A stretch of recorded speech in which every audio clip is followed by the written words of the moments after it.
War zone से बड़ी खबर। इजराइल के पीएम बेंयामिन नेतन्याहू जिस वक्त यूनाइटेड नेशन के जनरल असेंबली को संबोधित कर रहे थे, ठीक उसी वक्त इजरायली सेना हिजबुल्ला के बेरूत हेडक्वार्टर पर हमला बोल दिया। बेरूत में हिजबुल्ला के सेंट्रल हेडक्वार्टर पर इजरायली वायुसेना ने जबरदस्त एयर स्ट्राइक की। यह air strike F-35 fighter plane से की गई है। इस हमले का टारगेट था हिजबुल्ला लीडर नसरल्लाह। हमले को लेकर लेबनान के स्वास्थ्य मंत्रालय का बयान भी आया है। कहा है कि हमले में 2 लोग मारे गए हैं, 76 घायल हुए हैं। वहीं नसरल्लाह के बारे में अभी तक हिजबुल्लाह की ओर से कोई बयान सामने नहीं आया है।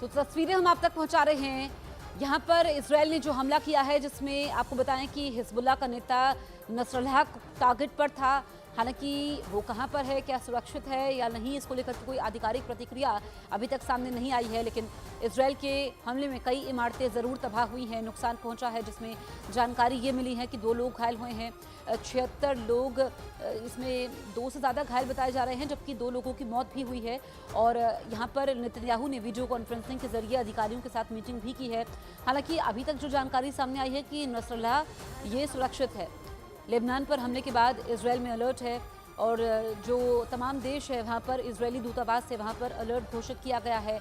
और बड़ी जानकारी आप तक पहुँचा दें कि नेतन्याहू अमेरिका में थे जिस वक्त ये हमला इजराइल करता है। लेबनान के चीफ, यहाँ पर हिजबुल्लाह के चीफ नसरल्लाह को टारगेट पर रखते हुए उस वक्त नेतन्याहू ने अपना अमेरिका दौरा बीच में ही छोड़ दिया और इजराइल ने बेरूत में ये बमबारी की। उसके बाद नेतन्याहू वीडियो कॉन्फ्रेंसिंग के जरिए अधिकारियों से मिलते हैं। पूरे इजराइल में इस वक्त हाई अलर्ट है। नेतन्याहू बयान देते हैं कि इस वक्त इजराइल अपने अस्तित्व की लड़ाई लड़ रहा है।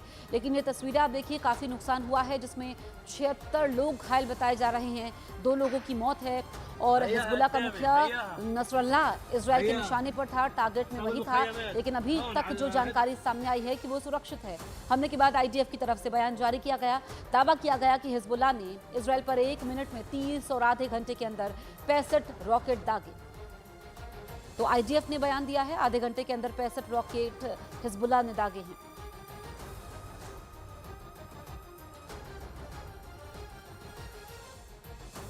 लेबनान की राजधानी बेरूत से, जहां इजराइल ने हिजबुल्लाह के हेडक्वार्टर पर अब तक का सबसे बड़ा हवाई हमला कर दिया है। इजराइल के F-35 लड़ाकू विमानों ने बम बरसाए। इजराइल के निशाने पर हिजबुल्लाह चीफ नसरल्लाह था। खबर है कि हमले के वक्त हसन नसरल्लाह उसी जगह पर मौजूद था जहां पर हमला होता है। जिस वक्त इजराइल के पीएम नेतन्याहू संयुक्त राष्ट्र महासभा में भाषण दे रहे थे, उसी समय इजरायली एयरफोर्स ने बेरूत पर बमों की बरसात की। हमले के तुरंत बाद नेतन्याहू ने अपने रक्षा मंत्री और आला अफसरों के साथ वीडियो कॉन्फ्रेंसिंग के जरिए बातचीत की। और अब कहा जा रहा है कि नेतन्याहू ने अपनी अमेरिका यात्रा का समय घटाकर जल्द ही इजराइल वापस लौटने का फैसला किया है। इस बीच इजराइल के सभी शहरों में अलर्ट है। अब तक जो खबरें सामने आई हैं उनके मुताबिक हसन नसरल्लाह जिंदा है, लेकिन इजरायली मीडिया के मुताबिक नसरल्लाह घायल हो गया है। तो नसरल्लाह को लेकर के कई तरह की खबरें हैं। एक तरफ इजराइल दावा कर रहा है कि नसरल्लाह घायल हुआ है क्योंकि वही टारगेट पर था। दूसरी तरफ ये कहा जा रहा है कि नसरल्लाह सुरक्षित है। लेकिन सवाल ये खड़ा होता है कि क्या हिजबुल्लाह का नेता नसरल्लाह मारा गया है? इसको लेकर के आधिकारिक प्रतिक्रिया का इंतजार करना होगा। लेबनान में इजराइल के हवाई हमले तेज होने के बाद हिजबुल्लाह भी लगातार इजराइल पर हमले कर रहा है। जिस वक्त से वहां के हालात लगातार खराब हो रहे हैं, ऐसे हालात में यूके ने भी लेबनान में मौजूद अपने नागरिकों को तुरंत लेबनान छोड़ने का आदेश जारी कर दिया है। ब्रिटिश एम्बेसी ने एडवाइजरी जारी करके कहा कि अगली जो भी फ्लाइट मिले उससे तुरंत ले और वहां से निकले। ब्रिटिश दूतावास फ्लाइट में अपने नागरिकों के लिए सीट सुरक्षित रखने, उसकी कैपेसिटी को बढ़ाने के लिए भी काम कर रही है।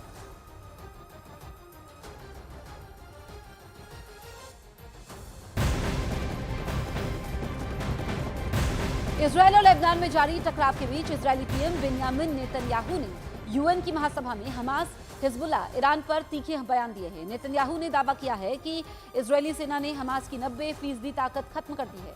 नेतन्याहू ने यह भी कहा कि अगर हमास हथियार डाल दे और सरेंडर कर दे तो जंग रुक सकती है। हिजबुल्ला पर भड़कते हुए नेतन्याहू ने कहा कि हिजबुल्ला अब तक 8000 रॉकेट दाग चुका है।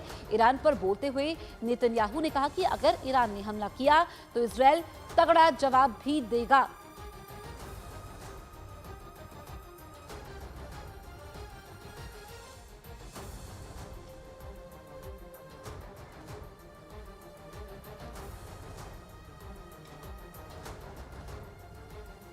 तस्वीरें आप तक पहुंचा रहे हैं। 8000 से ज्यादा रॉकेट यहां पर दागे गए हैं। बेरूत हेडक्वार्टर पर हमला होता है।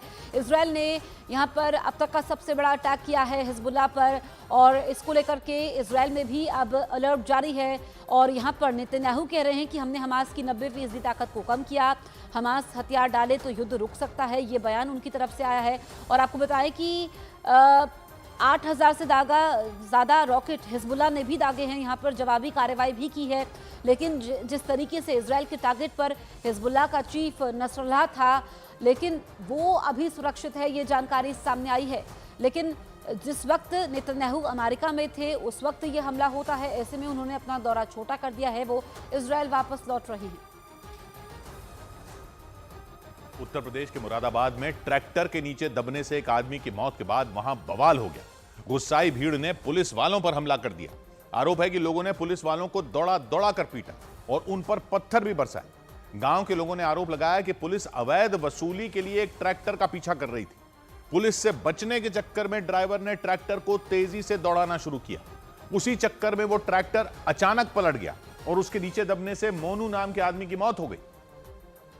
और मोनू की मौत के बाद गांव के लोगों का गुस्सा 7वें आसमान पर पहुंच गया। गुस्साई भीड़ ने पुलिस वालों पर हमला कर दिया। महिलाओं से लेकर बुजुर्ग तक डंडे लेकर पुलिस वालों पर टूट पड़े। देखकर ऐसा लगा जैसे लोग उनकी जान ही ले लेंगे। इसीलिए जान बचाने के लिए पुलिस के लोगों ने वहां से भागना शुरू कर दिया। उनके पीछे बड़ी संख्या में गांव के लोग उन्हें डंडे लेकर खदेड़ते और पीटते दिखाई दिए। कुछ लोगों ने उन पर पत्थर भी फेंके। इसी बीच लोगों ने भागने की कोशिश कर रहे एक पुलिस वाले को पकड़ लिया। उन लोगों ने उनकी वर्दी फाड़ दी। कोई उन पर डंडे बरसाता दिखा तो कोई उन्हें घूंसे मारता रहा। एक आदमी उन पर ताबड़तोड़ चप्पलें चलाता नजर आया। इस दौरान उनके कुछ साथियों ने उन्हें बचाने की कोशिश की, लेकिन लोगों के गुस्से के आगे उनकी एक न चली। तभी एक महिला वहां पहुंची और उन्होंने उन पर डंडे से हमला शुरू कर दिया। हालांकि पुलिस ने किसी तरह हमलावर